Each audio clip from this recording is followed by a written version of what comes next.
I am the task force leader and therefore assume responsibility for all task force operations as well as being accountable for the safety of all task force members.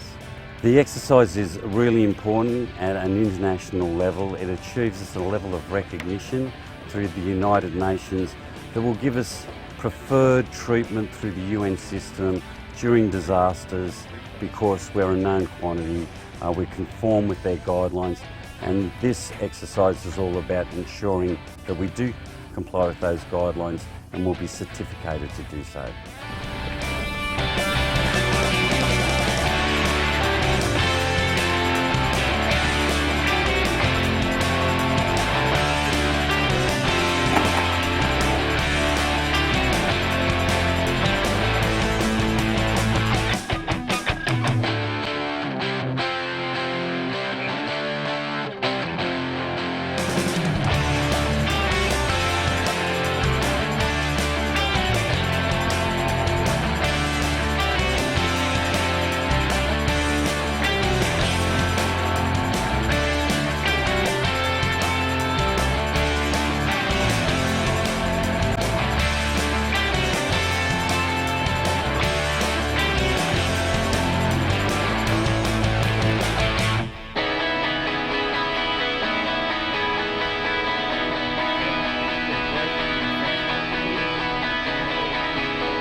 On our team we have Fire Rescue New South Wales rescuers and hazmat operators. We have the USAR paramedics from the Airborne Service and two SES canine dog search specialists. So it is a very much a multi-agency, multifaceted approach.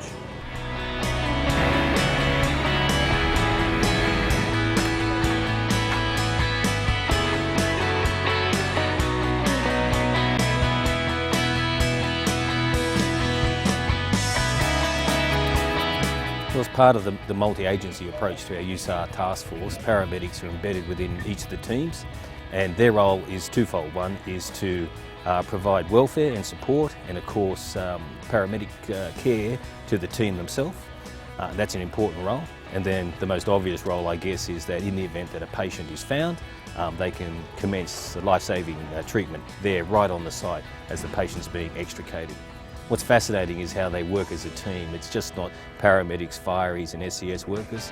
It's everyone in there as a team working together, and that's really pleasing. It's just a great experience to see.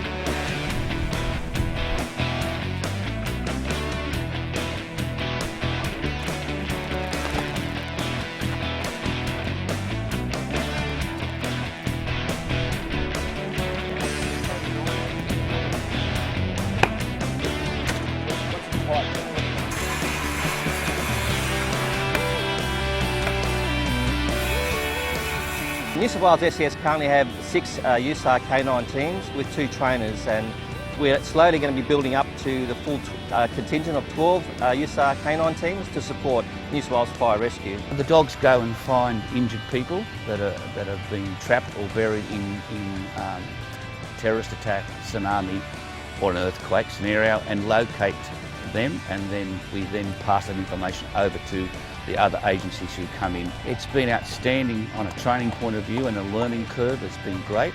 The handlers have learnt so much. The dogs have learnt a great load, and the trainer, which is me, has learnt even more than all put together. It's been a real great learning curve, and it's experience that's invaluable to have for the team. For the New South Wales SES to play a role alongside Fire Rescue New South Wales, alongside ambulance, alongside the doctors, alongside the engineers, really means that we as an emergency service are contributing to that greater good.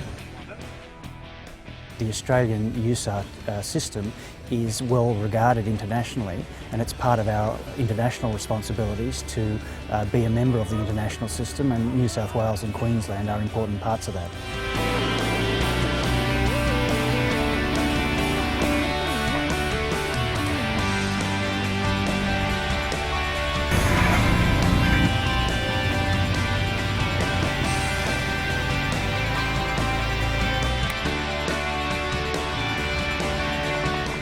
One of the most challenging jobs that the Alpha 2 team had to do was cut through 32mm steel plate that was covering a entrance underneath the slab. Once we got through the large section of steel using hot cutting techniques, we then had to breach through about 300mm of reinforced concrete.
Our role is to undertake a security role for the task force, and it's a two-edged sword.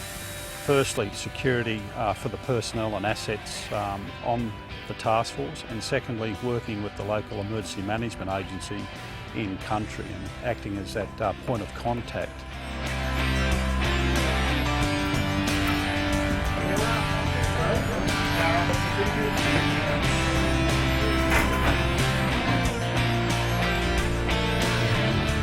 New South Wales has a very well-established program. Their skill sets are very evident through watching the team members work, that they have a good handle on their skill sets. The operations are very comprehensive.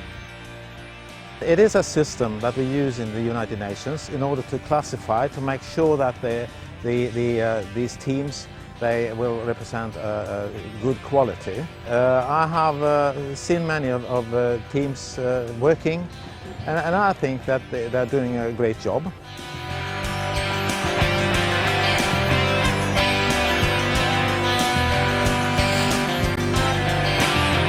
It's a very proud day today. We've got our USAR task force here with the international classifiers, and from what I can see, they've done really, really well. The only way that you can get better at anything is to measure what you do, to look around to see who's best, and to benchmark. And we've benchmarked around the world, and we've tried to come up to world's best, and that's why we have the classifiers here.